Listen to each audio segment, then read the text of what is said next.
Hi everyone, thank you for joining me again.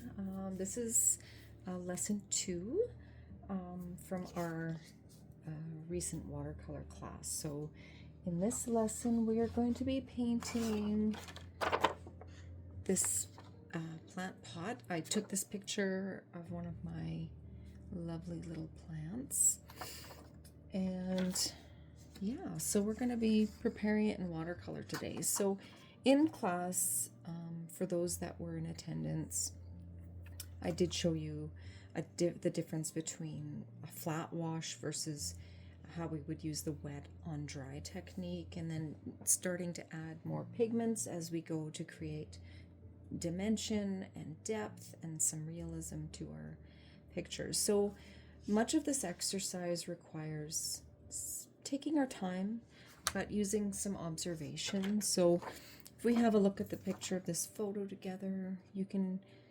visually, and you can see where the light is coming from. So up over here on the right corner, the light is shining, and so this side of the pot is lighter, and obviously this is in shadow and it's going to be darker. Pay attention to areas like at the bottom of the pot where you can see a particularly dark line, and it actually runs all the way around. It just gets from thicker to thinner just because this part of the pot is obviously in shadow. So before even starting, observe your picture, have a look at it, look at where the light is, where the dark is. Notice the striations on the pot, how they're slightly curved. They don't go straight horizontally because we want to make it three-dimensional. We don't want it to look flat. So we have to create lines that have a slight curve to them. That's going to give an indication of the pot being round and three-dimensional. Sometimes people will put a little top at the top to create an open part of the pot, but if you observe this photo from the angle that it's sitting at, you actually don't see the inside of the pot. We're kind of looking, we are looking flat, but even maybe a slight angle up towards the pot. So just take a minute, carefully observe the pot, notice the features, the textures, the dark, the shadow. We want to try and recreate a little bit of this, and watercolor is such a beautiful medium because you're able to do that. So in my little example here, you can see that. This one I showed you kind of what not to do, and this is what we've been learning all along, that when we start a watercolor painting, we always want to make sure that we're going in with less pigment. It doesn't necessarily mean tons of water, but our ratio between water and pigment needs to be balanced. And so the exercises that you've been practicing are going to help you to learn how to balance your water and your pigment, which is why I always recommend keeping a paper towel handy or a Q-tip, something that you can kind of use to dab up the excess paint. Another trick is just using the brush itself. So if you find that you go in, and I'll just show you, for example, here.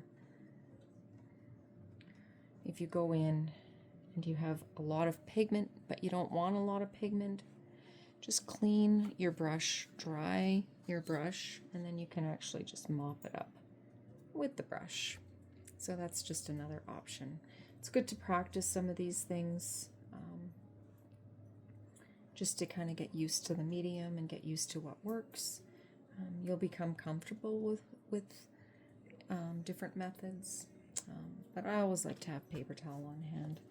It just kind of makes it easier for blotting and for wiping your brush, of course.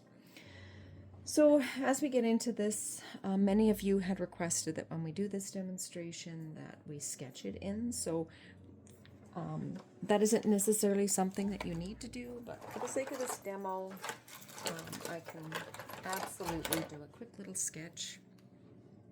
And once the paint is dry, you can erase all those lines as well.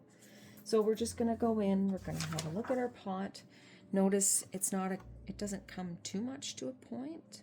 So notice the distance of the top and the distance of the bottom. It's about, we draw that down.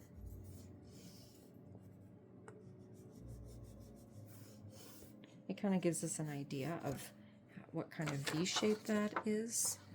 But when you're sketching something out, you can change your, so I'm using just a regular HB number 2 pencil. You don't want something that's too soft.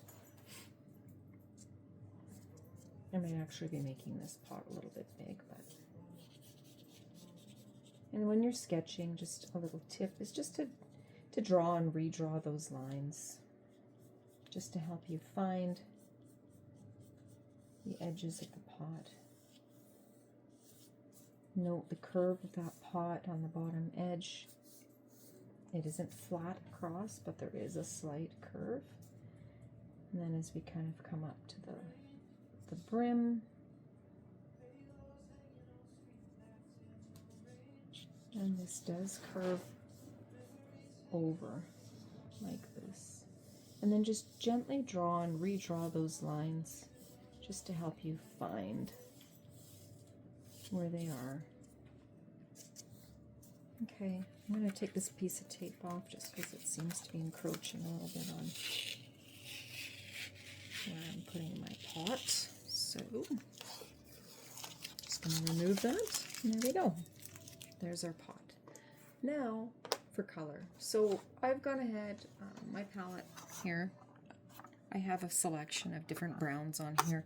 I also included some Payne's Gray. Maybe not all of you have Payne's Gray in your palette, but I like to use it instead of black, as I mentioned before. It does create some really great shadow color, and I don't like to use black. Black is a shade, so it kind of takes away the beauty of your watercolors. Also, before we begin, notice how I really, this pot looks. You'll notice that on the side where there's light, I didn't actually paint a solid line. So on here you can see that there's definitely a solid line, but part of the beauty of watercolor is the whimsy of it, the way that the water kind of takes over and creates these beautiful tones and textures. It gives our pot some real beauty. So we don't necessarily have to have a line over here on this side. It can almost be white and just leave it for the paper. So we're going to go in wet on dry.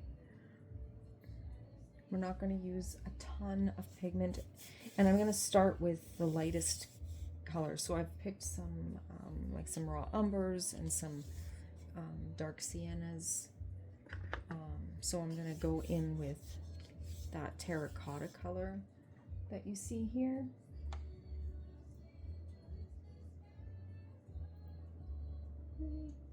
Because this is our lovely little terracotta pot. And I will use my paper towel because I want to make sure that I'm not putting too much pigment over here. So I am just gonna, with a very wet brush, just come in, and I'm just gently pushing the color. I'm gonna blot that edge.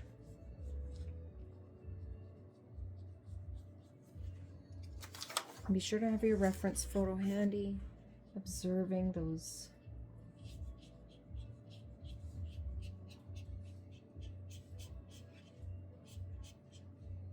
and as you can see, as we go, we're going to increase the amount of pigment. So I'm going to go in, I'm actually going to do a little blending on my palette of my terracotta. And I'll just show you guys here. So I've got this terracotta, lovely terracotta, and then I've got just a neutral brown. So I'm going to pick up a couple of them, mix them on here. And I'm going to use this to go in. And I like going sideways when I'm doing a larger area like this. Normally I might use a larger mop brush like this. I find these mop brushes are amazing for getting coverage. I'll just show you. It picks up quite a bit of water. And then as we come in here, it just covers beautifully. What I'm going to do is I'm just going to go back in with a clean brush and add it to those areas. I want those darker pigments to kind of settle in to my pot.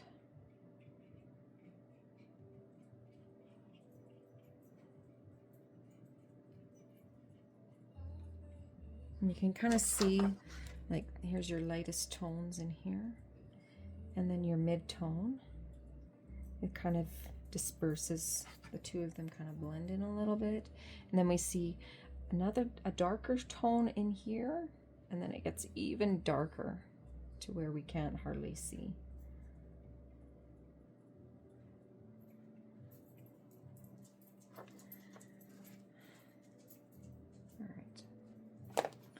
I'm going to go back to the smaller brush. This is what most of you guys like to use. And I'm going to go in and I'm going to start adding my darker tones. So I'm using what's called burnt brown. It's a really nice pigment. And I'm going to start going in and just adding on this edge.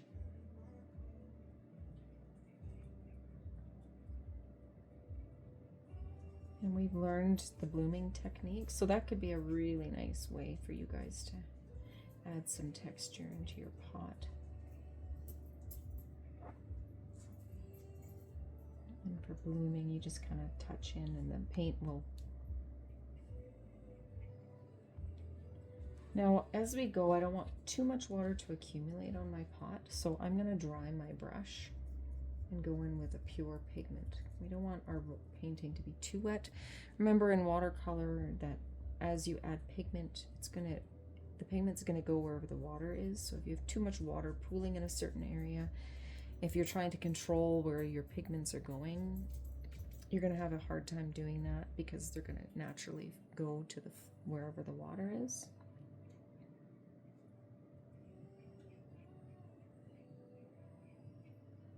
Now, as we start adding these darker tones, again, observe your pot.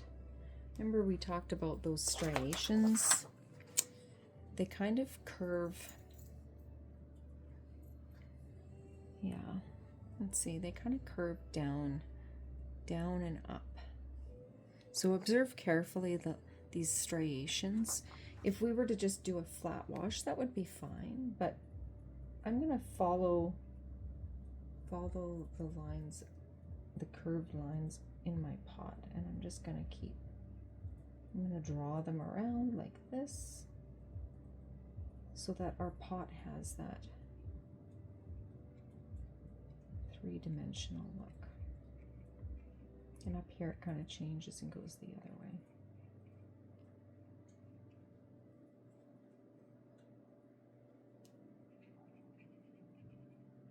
Clean brush, and I'm just going to move some of that paint around and do some blending. Remember our work ingredients that we did? So this is a great way to remove any brush strokes and smooth out your paint.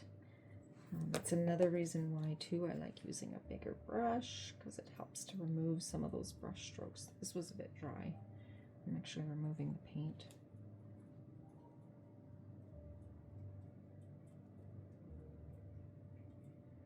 So yeah, just take your time. The paper's wet and you've got time to work with it.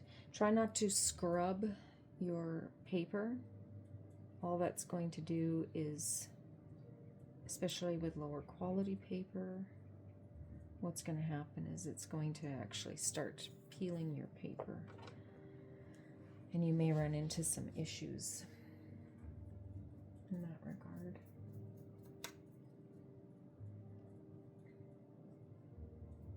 All right, so yeah, I'm just going to keep working the pigments. At this point, I might start mixing a little bit of my burnt brown with my Payne's gray to get a really nice darker pigment. I want to start adding that in.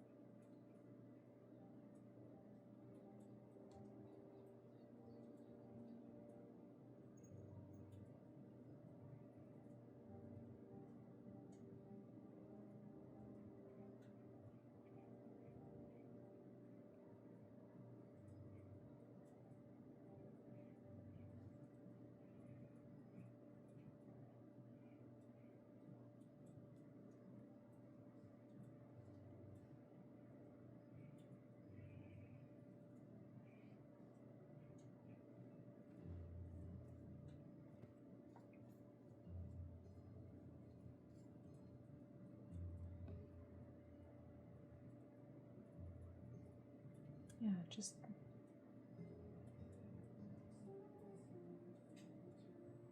adding in those nice darker pigments.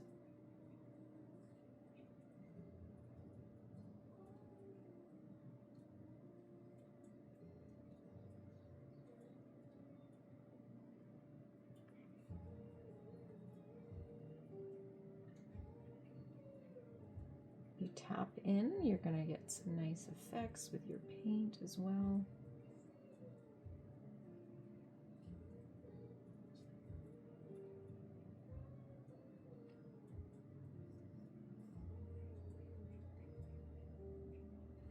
Now I'm going to come back in with my terracotta. I'm going to use quite a bit more pigment.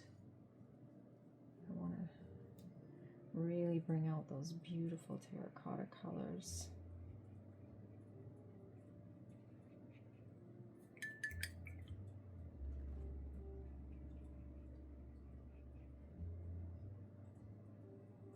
And then do some blending.